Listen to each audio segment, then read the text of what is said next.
Hai there, welcome to Kifka Review, dan kali ini saya mau menjelaskan tentang hal-hal yang perlu diperhatikan setelah install ulang. Ya, jadi setelah kemarin saya menjelaskan tentang install ulang, sekarang adalah hal-hal yang perlu diperhatikan.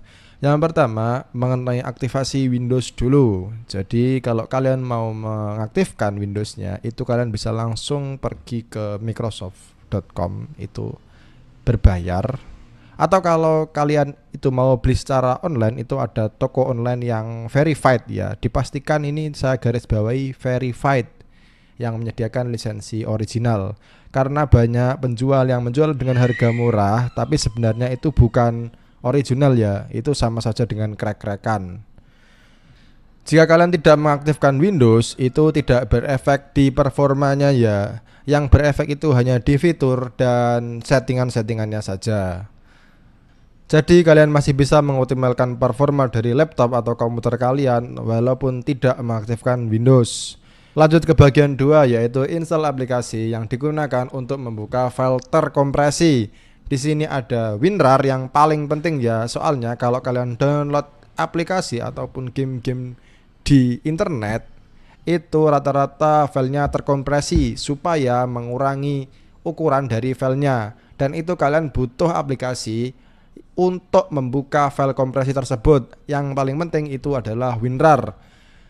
Yang kedua, biasanya itu ada file yang terkompresi dengan ISO. Itu bisa kalian buka dengan Ultra ISO atau pembuka-pembuka ISO yang lainnya.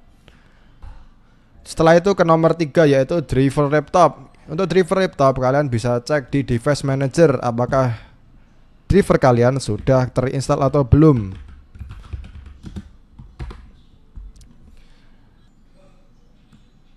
Nah, di sini juga sudah terinstall semua, maka tidak ada notifikasi. Perlu diketahui, untuk display adapter ini harus namanya Nvidia, Intel, Radeon, dan lain-lain.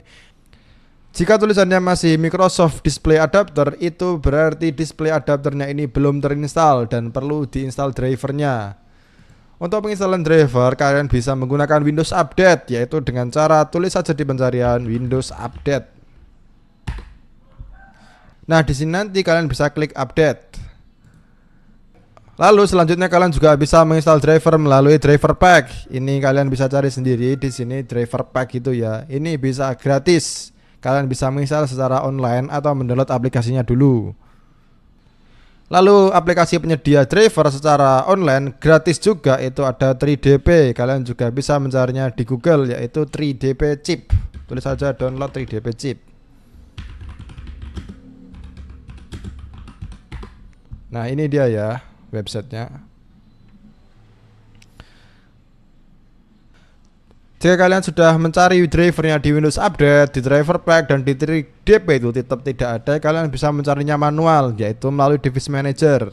Jadi di device manager, contohnya jika ini ada notifikasinya yang belum terinstall, kalian bisa klik kanan, lalu properties, setelah itu ke menu juga detail, dan ini dipilih yang hardware IDS ya. Setelah itu kalian copy ini. Setelah kalian copy, kalian bisa mencari secara manual di Google, yaitu di paste aja di sini. Nah, di sini akan ada driver-driver yang tersedia di Google. Lanjut ke bagian keempat dari hal yang perlu diperhatikan setelah install ulang, yaitu aplikasi Office. Di sini kalian perlu menginstal aplikasi Office seperti Microsoft Word, Excel, PowerPoint untuk kebutuhan Office kalian. Untuk aplikasinya kalian bisa memakai Microsoft Office, tapi ini berbayar ya. Yang versi gratisnya kalian bisa memakai LibreOffice. Setelah itu kalian juga membutuhkan membuka PDF juga seperti Adobe Acrobat, Nitro PDF, dan lain-lain. Lanjut ke bagian 5, yaitu menginstal aplikasi browser ya, seperti Google Chrome, Mozilla Firefox, Opera Mini, dan lain-lain. Sebenarnya Windows sendiri itu sudah ada, yaitu namanya Internet Explorer, dan diperbarui sekarang itu pakai Microsoft Edge. Ini browser yang bagus ini. Ini kalau buat download juga kenceng. Buat browsing juga kencang sebenarnya. Tapi kalau kalian masih belum cukup dengan Microsoft Edge, kalian bisa menggunakan Google Chrome atau Mozilla Firefox atau yang lainnya. Setelah itu, aplikasi yang perlu diinstal selanjutnya adalah aplikasi pemutar multimedia. Sebenarnya Windows itu sudah punya pemutar multimedia sendiri ya, yaitu Media Player. Tapi terkadang ada beberapa video yang jika kita putar menggunakan Media Player itu masih ngebug, seperti videonya jadi nge-lag atau terkadang juga videonya itu tidak bisa dilompat-lompat gitu ya, dicepatkan ke menit berapa itu kadang tidak bisa. Nah, karena itu kalian perlu menginstal pemutar multimedia yang lain seperti GOM Player, KM Player, AIM, dan lain-lain. Dan yang terakhir, jika diperlukan, kalian bisa menginstal runtime tambahan dan bahasa pemrograman tambahan seperti DirectX, Microsoft Visual, C++, Java Runtime, dan lain-lain. Nah, itu tadi untuk hal yang perlu diperhatikan setelah install ulang ya. Jika ada pertanyaan silahkan tuliskan di kolom komentar.